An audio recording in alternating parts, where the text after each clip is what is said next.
I'm to be here. My name is John Keane. I'm a former Commodore of Lough Ree Yacht Club, and I've been asked to chair the session. So our first speaker is going to be Herman Murtha, well-known historian, and he's going to speak on yachting, early boating, including the 1730 regattas. Herman.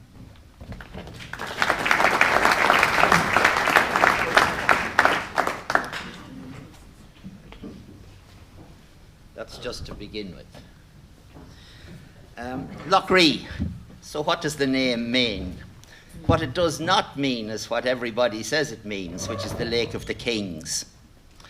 If it's Irish, it might mean the Lake of the Great Plain, meaning the Great Midland Plain of Ireland, where we are, or the Great Plain of Water that's between Hare Island and Hudson Bay. It first appears, perhaps, on Ptolemy's map of Ireland, which dates from about 170 BC, and somewhere on it is Reba. See it there? So it's not exactly in the middle, but it could be a reference to Lough Ree. Nobody knows what Reba means. It's even possible that it's an Indo-European word that predates, Ptolemy and the Celts and all that sort of thing, and maybe goes back to the Bronze Age or something like that. So the best we can do about the name is to say definitely not the Lake of Kings, and go for the Lake of the Great Midland Plain. There should be a picture. Keep going. Keep going. Going well.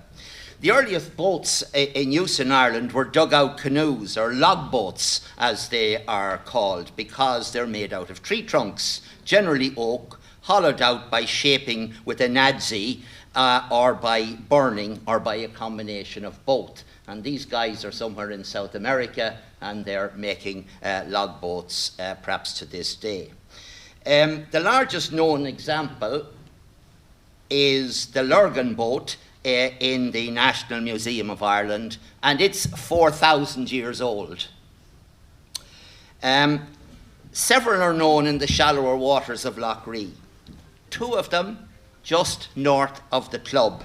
I hope they survived the building of the new pier, but I think they're just a little bit further north than that. I've seen them with my snorkel in my youth, so they're still there as far as I know. These boats were durable, buoyant and fast, but laborious to construct and deficient in cargo space, although the latter shortcoming could be overcome by lashing several logs together to form a sort of raft. They must have been prone to capsize, but at least they stayed afloat if this happens, and presumably they could be righted and bailed out. So this is the Lurgan boat. It's an enormous craft. As you can see, it's passing through what is now the Gate of the Dáil here, and it's 4,000 years old. And they're quite common in Ireland. These craft endured to at least the end of the 17th century. That's almost 4,000 years after the Lurgan boat. And this is a depiction of an attack on Enniskillen Castle, but it shows from the 1590s, but it shows a whole lot of log boats pulled up on the shore, and guys here, two guys in the stern of this one paddling and carrying a cargo there. And a century later, in 1682, Nicholas Dowdall, writing about Lough Ree, said that while the lake was navigable for boats of about 10 or 12 ton, the vessels made most use of for fishing, carrying of goods, timber, etc., are made of one tree, like a trough, flat-bottomed, and some of them so large that they will carry 60 or 80 men, and are called cots. They usually carry horses and other cattle in them. Besides, they make great use of them for carrying of timber from the adjacent woods. And by laying out of long poles over across the said cot and fastening great beams of timber with widths to the said poles, they will carry 20 ton of timber or more. And that's the rest of Nicholas Dowdall. Log boats seem to have died out about 1700, although no doubt their demise was a very gradual process. From the 18th century, the term cot was used to describe a flat-bottom boat, simply constructed from a few planks. The term is still used for these simple fishing vessels from the River Suir, and these are Suir cots pictured here. And there was also a variety south of Athlone at Clenown called a Clenown cot, or a Shannon cot. And this is a reconstructed Shannon cot done by this guy from Limerick, and he navigated the whole length of the River Shannon in it some years ago. Another type of simple construction was fashioned from a frame of light timber covered with the waterproof of animal skins. Small versions of this type are to be found in the coracles of the River Boyne, like on the bottom left over there. Although such a craft would be extremely dangerous on a lake like Lough Ree. But larger craft, like the seagoing currachs, of the Irish west coast, are very seaworthy.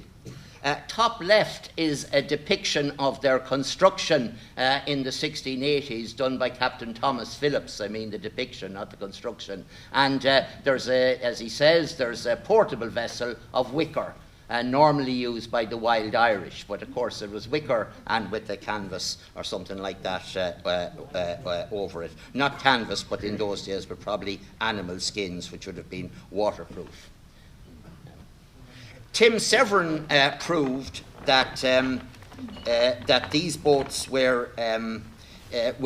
could still be used and could cross the Atlantic Ocean in modern times. And this is his boat, the St. Brendan. And it's worth adding that one of the crew of the St. Brendan is this young gentleman here from Lough Ree, Arthur McGann.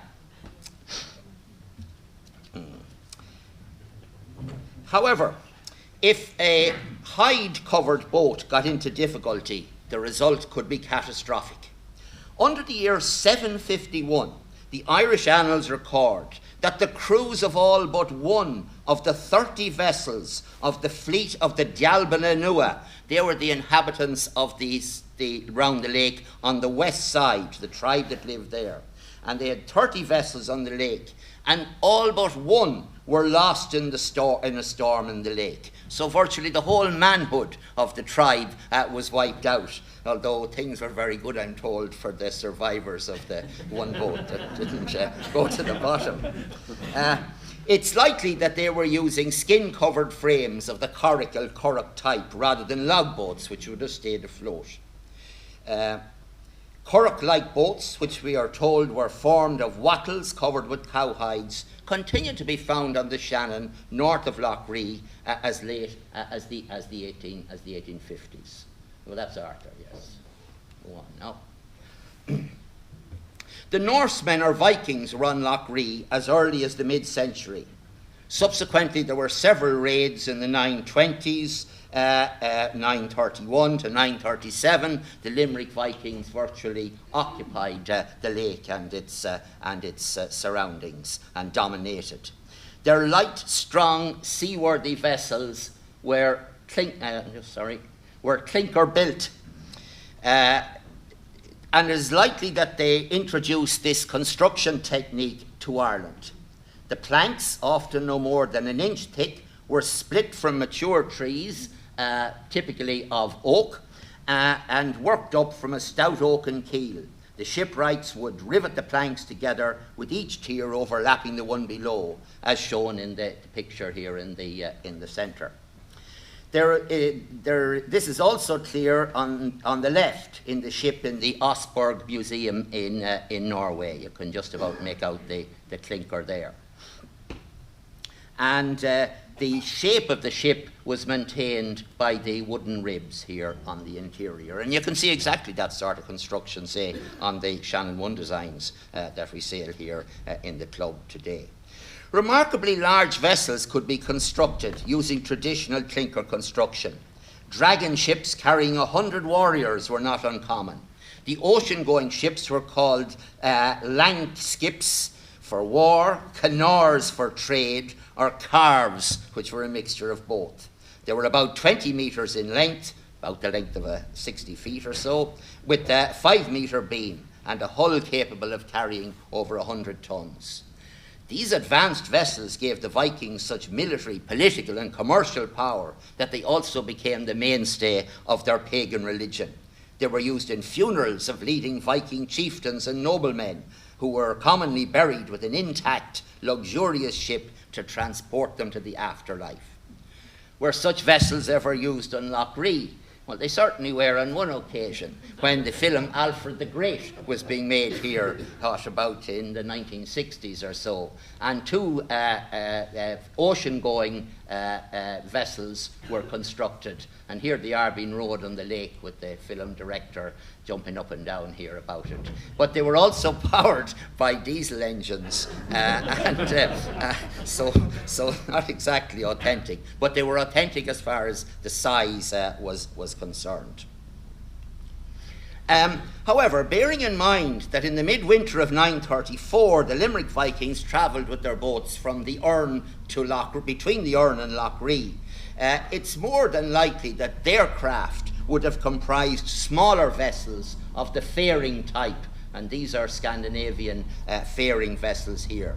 They're light, sturdy craft and far superior to logboats or currachs. The logboats and currachs were propelled by paddles, maybe supplemented by poles in shallow waters and small sails in following winds. But the Scandinavian boats were powered by oars, often numerous. They carried sails, which in competent hands would have been particularly helpful to traversing large expanses of water like Lough Ree. In time, Scandinavian construction and boat handling techniques were assimilated by the Irish and appeared on the lakes. The Irish soon had ships, vessels, and boats of their own. Brian Boru came to Lough Ree in 984 with 300 boats. His fleets were again on the lake in 988 and 992. In 997, he made a great naval expedition to Blanfotog, the inlet of the small boat. It's just to the west of Bethlehem, which for a lakeside meeting with the King of Meath, and they divided Ireland between them as they thought. Further Munster fleets are mentioned on the lake over the next century. That of 1095 included a range of craft of varying size and design: ships, barks, boats, and cots. And the men of Breffni came with 14 galleys in 1035. So a great lot of boating activity then. Those are all things that, anyway. Then we have the Anglo-Normans arriving in Ireland. Here they are, arriving in Ireland up at the top left. And they used the lake Lough Ree to communicate between their castles at Athlone, Rindoon, Lanesborough, Athleague, and Roscommon. There were ferries across the Shannon at Athlone, Lanesborough, and midway down the lake at Rindoon. Barges were built to bring supplies to the castles by water.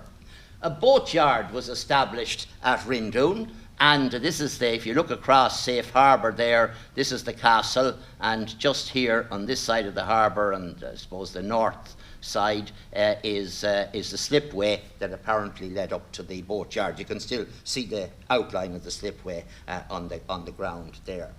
Money was spent there on boards, timber and pitch, and on the wages of carpenters. The threat to security on the lake from the neighbouring Irish tribes was met by a boat building programme that included the provision of a 32-oar galley in 1302. And this is a 32-oar galley of that time, although I'm not claiming it's the one that was on Lough Ree, but it gives you the idea anyway. 250 years later, the Elizabethans, Queen Elizabeth's time, also put a 32-oar galley on the lake for security purposes. And boats, cots, and wherries, which were small ferries, and other vessels are mentioned then. There's little reference to specific types of boat in the 17th and 18th centuries, which is not to say, of course, that boating didn't take place. We have seen that the log boats continued to be used up to about 1700. Another utilitarian boat introduced probably in the early 19th century was the 18-foot clinker rowing boat, rather narrow in the beam, that emerged as the preferred craft for fishing and transport of the folk who had moved onto the islands during the population explosion of the time. The origins of the design are unclear. At least I haven't been able to find out the answer to that. If anyone knows, I'd be interested to hear. And undoubtedly, the different builders located in Athlone or around the lake introduced their own modifications in the light of experience or indeed cost. Propulsion, prior to the introduction of the outboard motor in the 1920s, was by oars and supplemented by a spritsail in a favourable wind. And in some of the very old boats that survive, they can still see the centreboard case to help the sailing. Larger craft for transporting livestock and goods were also built. The major development in the 18th century relating to navigation on Lough Ree was to bypass the shallows at Athlone and Lanesborough by the construction at each location of a canal with a lock and a harbour. These works were carried out in the 1750s by Thomas Omer, an engineer to the newly established Inland Navigation Board, a government quango that oversaw the operation. The picture on the left shows the section of Omer's canal that's extant, with water in it at least, in Athlone to this day. Clearly these canals were intended to facilitate traffic through Lough Ree, but in fact the volume of trade across the lake was very small. A visitor to Athlone in 1775 observed scarce any trade but that of turf, of which commodity I see a great plenty in boats along the quay. And this is a turf boat here on the right. The Athlone Canal was neglected and vandalised, so that by 1785 a parliamentary committee was told that it was nearly impossible for boats to get through. An observer wrote that the turf boats were rude yet picturesque boats, crewed by the turf seller and his wife, using oars or poles for propulsion. So the turf seller is using his pole for propulsion, and he has the wife here doing the rowing. But attempts to collect canal tolls at Athlone from the turf boats were forcibly